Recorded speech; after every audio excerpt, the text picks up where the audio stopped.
అందరికీ నమస్కారం. ఇవాళ మన స్టూడియోలో సుభాష్ శర్మ గారు ఉన్నారు. గురుగారు మాట్లాడదాం. గురుగారు నమస్కారం. శ్రీమాత్రేనం అండి.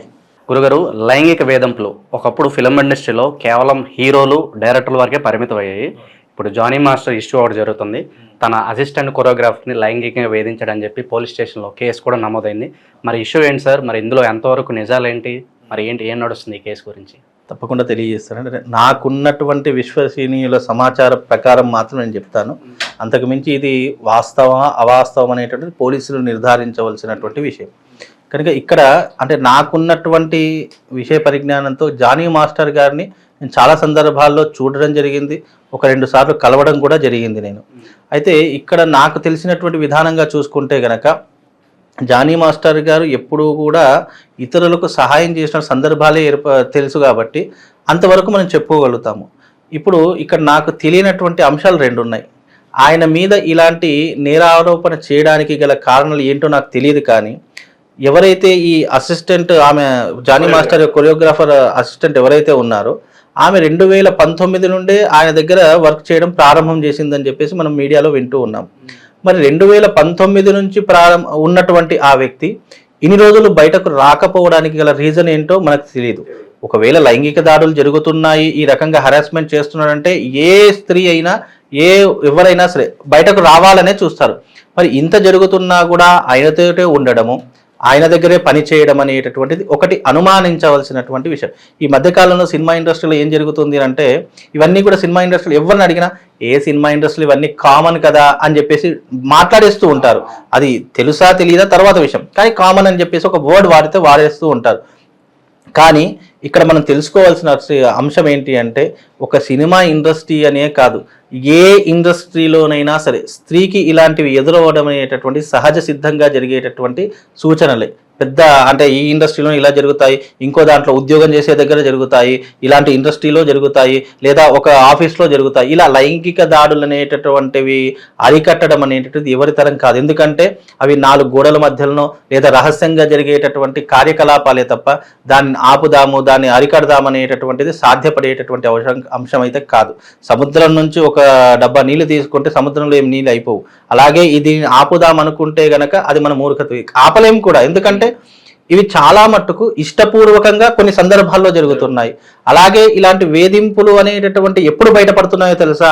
ఎప్పుడైతే ఇద్దరి మధ్య క్లాసెస్ వచ్చాయో లేదా అండర్స్టాండింగ్ లేకపోవడం. ఇప్పుడు 2019 నుంచి అండర్స్టాండ్ లో ఉన్నటువంటి 2 వ్యక్తులు, అంటే అండర్స్టాండ్ కొరియోగ్రాఫర్ పరంగా, ఇంకా అమ్మాయి చిన్న అమ్మాయి, మైనర్ బాలిక, అలాంటి అమ్మాయి ఇప్పుడు మీడియా ముందుకు వచ్చేసి కేసు పెట్టడం అనేటటువంటిది అనుమానించవలసినటువంటి విషయంగా నేనైతే అనుకుంటాను. ఇది నా సొంత విధానమే తప్ప ఎవరో ఏదో చెప్పినారు అని చెప్పేసి కాదు. ఇక్కడ 2 విషయాలు నేను చాలా మట్టుకు నాకు తెలియనటువంటి అంశాలు. 2019లోనే నీకు గనక ఇలాంటి లైంగిక వేధింపులు జరిగాయి అంటే ఫస్ట్ అతని నుంచి నువ్వు దూరం వెళ్ళిపోవాలి. రెండవది, నువ్వు వేరేది ఇంకేదైనా ప్రయత్నాలు చేసుకొని వేరే దగ్గర కొరియోగ్రాఫర్కి ఏం తక్కువ లేదు, చాలా మట్టుకు అన్ని అవకాశాలు ఉంటాయి, వేరే అయినా చూసుకొని ఉండాలి. ఎందుకు వెళ్ళిపోలేదు?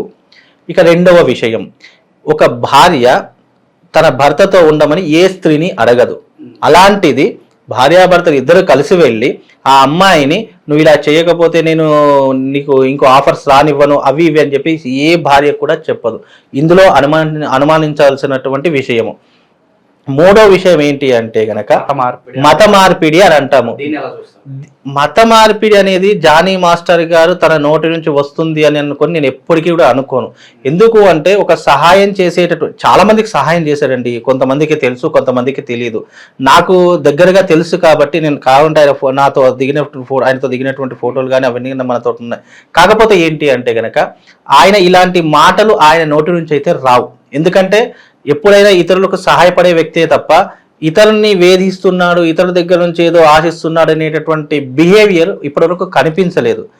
మళ్ళీ ఇది నాకు ఎందుకు అనుమానం వస్తుంది అని అంటే కనుక, ఇది ఎక్కడో ముంబైలో జరిగింది, నాకు చాలా రోజుల నుంచి వేధింపులు వస్తున్నాయి, క్యారివ్యాన్లోకి రమ్మని చెప్పేసి నానా రకాలుగా పచ్చి బూతులు మాట్లాడడము, ఈ రకమైనటువంటి అసభ్యకరమైనటువంటి పదజాలాలు చేశాడని చెప్పేసి జానీ మాస్టర్ గారి మీద ఇలా నీరాప నిందలు వేయడం అనేటటువంటిది ఎందుకో కాస్త హర్షించదగ్గటువంటి అంశంగానే నాకు కనిపిస్తుంది. ఇంకోటి, ఏ వ్యక్తి అయినా పైకి ఎదుగుతున్నాడు అని అనుకున్నప్పుడు రాళ్ళు రువ్వడం అనేటటువంటిది మన భారతదేశంలో ఉన్నటువంటి ఒక చీప్ క్యారెక్టర్ అని చెప్పొచ్చు అండి. ఎందుకంటే కేవలం ఇండస్ట్రీ అని చెప్పడం లేదు, నేను అన్నిటినీ కలుపుకొనే చెప్తున్నాను.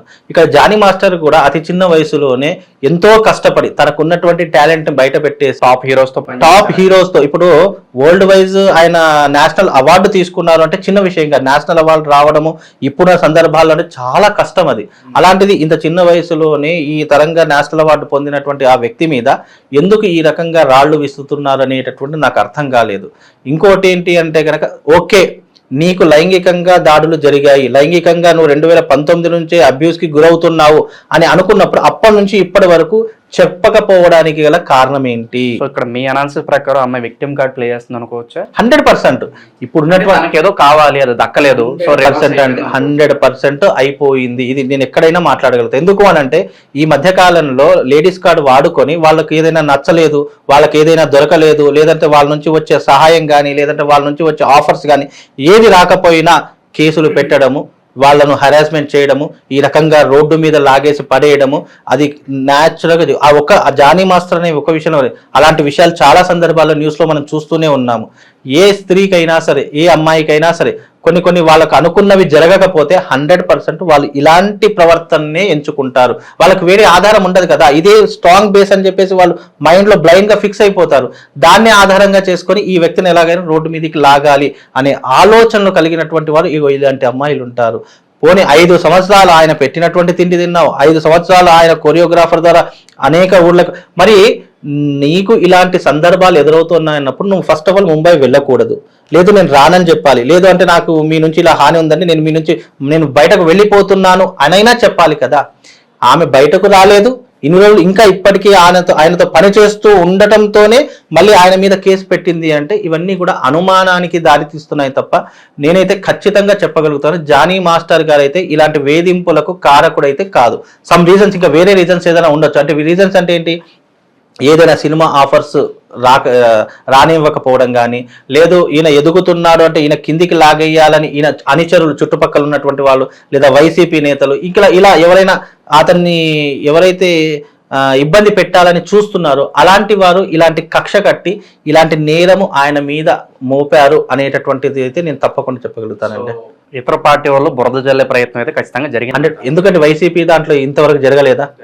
గురుగారు, అలాగే వైసీపీ గురించి మాట్లాడుకుంటున్నాం. ప్రస్తుతానికి ఇష్యూ బయటకు రాగానే జనసేన పార్టీ నుంచి ఒక నోట్ అయితే రిలీజ్ అయింది.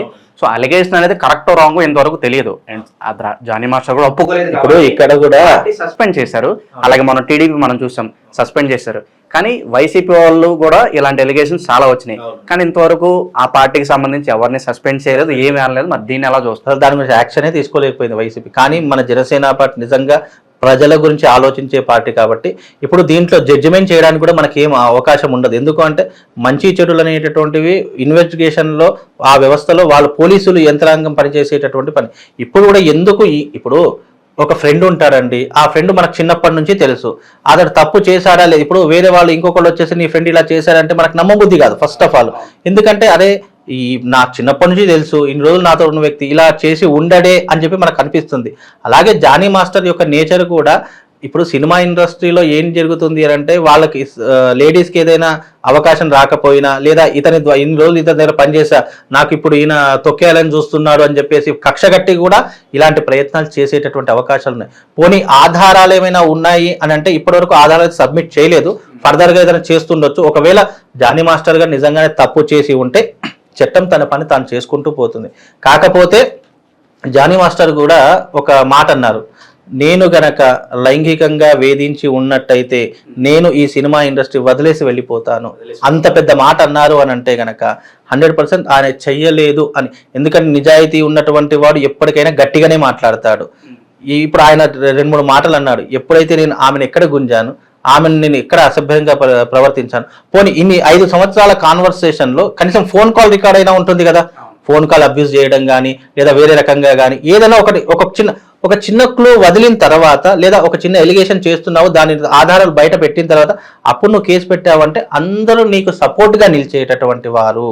కానీ నువ్వు కేసు మాత్రమే పెట్టావు, దానికి సంబంధించిన ఆధారాలు మరి నువ్వు సంపాదించడానికి అక్కడే ముంబైలో, ఇప్పటికీ అమ్మాయి ముంబైలోనే ఉంది, మరి అక్కడే ఉండడానికి గల రీజన్ ఏంటో నాకు తెలియదు. జానీ మాస్టర్ గారు అయితే ఇలాంటి అబ్యూజ్ అయినటువంటి అంశాలకు దూరంగా ఉంటారు. ఇప్పుడు సినిమా ఇండస్ట్రీ అన్న కూడా చనువుగా ఉండడం ఒక పద్ధతి, చనువుగా ఉన్నటువంటి కారణం చేత ఈయన ఇలాంటి వారిని ముద్ర వేయలేము. ఎందుకంటే ఇండస్ట్రీ అనేటటువంటిది ఎలా ఉంటుందంటే ఫ్రెండ్లీ నేచర్గా ఉండేటటువంటి ఇండస్ట్రీలో ఒక్కరు చేయడం ద్వారా దాని యొక్క ప్రవర్తన ఎలా మారిపోయిందంటే పూర్తిగా ఇండస్ట్రీ అంటే ఇదే అంటే మంచి వాళ్ళకు కూడా చెడ్డ పేరు తీసుకొస్తూ ఉన్నది ఒకరు చేయడం వల్ల. మన చట్టాలు కూడా ఒక అమ్మాయి కేసు పెడితే అందరూ అమ్మాయినే సపోర్ట్ చేస్తూ ఉంటారు. పోయిట్ ఎందుకంటే అమ్మాయి కేసు పెడితే అదే విషయంలో ఈ అమ్మాయి నన్ను ఇట్లా లైంగికంగా వేధింపెడితే లేదన్నా మగవాడు పెడితే తీసుకుంటారా? తీసుకోరు. ఎలా బుద్ధందా నీకు, అమ్మాయి వేధింపేంటి, వెళ్ళిపో నీ ఇంటికి, ఇలా మనల్నే తిడతారు తప్ప అదే మగవాడు అట్లయితే ఆడవాళ్ళ వల్ల మగవాళ్ళ లైంగిక వేధింపులు కావట్లేదా? ఎంతో మంది ఉన్నారు, కొంతమంది చెప్పుకుంటున్నారు, కొంతమంది చెప్పుకోవడం లేదు. లైంగిక వేధింపులు అనేటటువంటివి ఇద్దరికీ ఉన్నాయి, ఒక్కరికే ఉన్నాయని మనం పరిధిలోకి తీసుకోలేము. మగవాడికి ఉన్నాయి, ఆడవాళ్ళకు ఉన్నాయి. కానీ ఆడవాళ్ళలో ఉన్నటువంటి తెలివి ఏంటో తెలుసా? చాణక్యుడు ఒక నీతి చెప్తాడు, పురుషుడు ఎంత బలవంతుడో అంతకు 10 బలవంతురాలు ఎవరు అంటే స్త్రీ, ఆడవాళ్ళు. ఎందుకంటే మనం వాళ్ళు చేసే దాంట్లో మనం 10వ వంతు భాగం కూడా కాదని చాణక్యుడు అప్పుడే చెప్పాడు. చాణక్యుడి చంద్రనీతి ఈ అర్థశాస్త్ర నీతిలో ఈ వాక్యం ఉంటుందన్నమాట. అంటే ఎందుకు గొప్పవారు అంటే వాళ్ళు మానసికంగా శారీరకంగా ఆలోచనలో వాళ్ళు చదువుకోకపోయినా ఆలోచనలు PhD చేసినటువంటి ఆలోచనలు ఉంటాయి. నాకు తెలిసైతే ఈ వ్యవహారంలో 100% శిక్ష పడేది, తప్పుడు కేసు అనుభవించేది, దీనికి మళ్ళీ కొన్ని ఇబ్బందులు పడేది ఆ అమ్మాయి పడుతుంది తప్ప జానీ మాస్టర్ అయితే ఇలాంటి చర్యలకైతే కారణం. కాకపోతే ఇక్కడ ఉన్నటువంటి ఏంటంటే ఇది ఒక ఇండస్ట్రీ, ఒకళ్ళు ఎదుగుతున్నారు అంటే కిందికి లాగేయాలని చెప్పి లేదా పాత కక్షలను మనసులో పెట్టుకొని ఇప్పుడు అందరూ ఆయన మీద పడేటటువంటి సూచనలే ఉన్నాయి తప్ప అందుకు తప్పు చేశాడు అనేటటువంటిది అయితే నాకు కనిపించడం లేదు. ఎందుకంటే తప్పు చేసేవాడు ఇప్పుడు దాక్కున్నాడు, అండర్ గ్రౌండ్లో ఉన్నాడు, అప్ స్టాండింగ్లో ఉన్నాడు అని అంటే ఆయనకున్నటువంటి ఈ మీడియా పోర్ తట్టుకోకపోయినా ఉండవచ్చు, లేదా ఆయన తీసుకునేటటువంటి చర్యలు కోర్టు ద్వారా కానీ లేదా పోలీస్ స్టేషన్ ద్వారా కానీ ఆయన లోపల తన పని తాను చేసుకుంటున్నాడు అనే భావనే రావాలి తప్ప తప్పించుకున్నాడు, మాయమైపోయాడు, అప్ స్టాండింగ్ అయిపోయాడు, ఫోన్ స్విచ్ ఆఫ్ పెట్టుకున్నాడు. ఏ మనిషికైనా ఒక నేరం మీద పడినప్పుడు భయం అనేటటువంటిది మొదలవుతుంది. అది నాకైనా నీకైనా. తప్పు ఆయన మీద పడింది కాబట్టి నరం లేని నాలుక ఆ 1,000,000 మాట్లాడతాయి. కానీ అదే నేరం మన మీద పడింది అనుకోండి, మనం ఊరికే ఉంటామా? మనం సమాజంలో తలెత్తుకోలేము, లేదా ఫోన్ స్విచ్ ఆఫ్ పెట్టుకుంటాం. ఎవరు ఏ ప్రశ్నలు అడుగుతారో, మళ్ళీ దాన్ని ఏ రకంగా ప్రొజెక్ట్ చేస్తారో తెలియదు. కాబట్టి జానీ మాస్టర్ కూడా ఇప్పుడు అండర్ గ్రౌండ్లో ఉన్నటువంటి కారణం ఏంటంటే తాను తన వైపు నుంచి ఎప్పుడైతే ఆధారాలు కావాలో అప్పుడు తాను బయట పెడతాడు అనే ఒక కారణంతోనే ఈ మధ్యలో కనిపించకుండా ఉన్నాడు తప్ప అంతకు మించి ఆయన దాక్కోవాల్సిన కర్మ పట్టలేదు. ఒకవేళ నిజంగానే తప్పు చేసి ఉంటే చట్టము తన పని తాను చేసుకొని శిక్ష విధించేలా చేస్తుంది తప్ప ఇక్కడ తప్పు ఒప్పులు అనేటువంటి తెలుసు. కాకపోతే వ్యక్తిగతంగా నాకు తెలుసు కాబట్టి ఆయన అయితే 100% ఇలాంటి తప్పులు చేయడానికి ఆస్కారమే లేదు. ఎందుకంటే ఆయనకు డబ్బుకు తక్కువ లేదు, పలుకుబడికి తక్కువ లేదు. ఇప్పుడు ఒక స్టార్ హీరోకు ఉన్నటువంటి సెలబ్రిటీ స్టేటస్ ఉన్నటువంటి వ్యక్తి, ఎప్పుడైనా గుర్తుపెట్టుకోండి, ఎవరైతే సెలబ్రిటీ స్టేటస్ ఉన్నటువంటి వ్యక్తులు ఉంటారో వాళ్ళ మీద 100% విమర్శలు వస్తాయి, రాళ్ళు రువుతారు, అన్ని రకాలుగా విమర్శిస్తారు, నరం లేని నాలుక అనేక రకాలుగా మాట్లాడుతుంది. కాబట్టి ఇందులో నిజాలు తెలియకుండా మనం ఏమీ కూడా మాట్లాడకూడదు. కాబట్టి మీరు అడిగారు కాబట్టి వ్యక్తిగతంగా ఆయన చాలా మంచి వ్యక్తే అని మాత్రం నేను చెప్పగలుగుతాను. ఎందుకంటే ఆయన నుంచి సహాయం పొందినటువంటి వారు, లబ్ధి పొందినటువంటి చాలా మంది ఉన్నారు. ఆయన ఎదుగుతున్నాడు అనుకున్న సందర్భాలలో ఆయన మీద ఎంతమంది రాళ్ళు రువ్వారు, ఎంతమంది ఆయన నెగిటివ్గా ప్రొజెక్ట్ చేశారు అనేటటువంటి సందర్భాలు కూడా ఆయన జీవితంలో చాలా ఉన్నాయండి. ఆయన ఏదో ఆషామాషిగా లేదంటే ఏదో టైంపాస్గా ఎదిగినటువంటి వ్యక్తి కాదు, స్వయం కృషితో ఎదిగినటువంటి వ్యక్తి, ఎవరి సహకారం లేకుండా ఉన్నటువంటి వ్యక్తి. అందులోనూ జనసేన పార్టీలో ఉన్నటువంటి వ్యక్తులందరూ కూడా ఏంటి అంటే గనక ఆయన నమ్ముకున్నారు, పవన్ కళ్యాణ్ గారు ఆ విషయం తెలియగానే మనవాడు అని అనుకోలేదు. ఎవరైనా సరే తప్పే అనేటటువంటి స్వభావంతో నిర్ణయం తీసుకున్నారు కాబట్టి అది చాలా సంతోషించినటువంటి విషయం. ఒకవేళ తప్పు చేయలేదు అంటే మళ్ళీ జనసేన పార్టీలో యథావిధిగా తన యొక్క చర్యలు అనేటటువంటివి తీసుకుంటారు, తన యొక్క ఏదైతే పనులు ఉన్నాయో అవన్నీ చేసుకుంటూ వెళతారు. కేవలము ఆయన మీద ఇప్పుడు జనసేన పార్టీ తీసుకున్నటువంటి కార్యాచరణ ఏంటంటే పార్టీ పనులకు దూరంగా ఉండాలి, టెంపరీగా దూరంగా ఉండాలి. ఇవి ఒకవేళ నిజంను నిర్ధారణ అయ్యింది, నిజంగానే జానీ మాస్టర్ గారు అలా చేశారంటే ఇక ఎప్పటికీ జనసేనలో కలవలేడు, జనసేన జోలికి వెళ్ళలేడు. లేదు ఇవన్నీ రాంగ్ కన్వేషన్ అయింది, ఆ అమ్మాయి తన సొంత విషయాల కోసమో లేదా తాను ఏదైనా ఆశించి ఈ రకమైనటువంటి కేసు పెట్టిందా అనేటటువంటిది నిజం నిలకడ మీద తెలుస్తుంది. అప్పటి వరకు వేచి ఉండాలి తప్ప జానీ మాస్టర్ గారు అయితే నేను ఒకటే విషయం చెప్తానండి, నిజానికి ఈ తప్పు అయితే చేసి ఉండరు. ఒకవేళ మనకు తెలియ ఇప్పుడు 4 గోడల మధ్య ఏం జరిగిందో మనకు తెలియదు కనుక ఇప్పుడు మీ గురించి నాకు తెలుసు కాబట్టి అరే ఇలా చేయకుండా ఉంటే బాగుండేది అని ఏదో ఒక నిర్ధారణకు వస్తాను. కానీ ఆయన గురించి పూర్తి అవగాహన ఉంది కాబట్టి, ఆయన నాకు తెలుసు కాబట్టి అలాంటి పని అయితే చేసి ఉండరు 100%. దీని గురించి ఎక్కడైనా మాట్లాడతాను, నేను ఎంత దూరమైనా వెళ్తానండి. Thank you so much sir ఈ ఇష్యూ మీద మీ అనాలిసిస్ అందించినందుకు. నమస్కారం.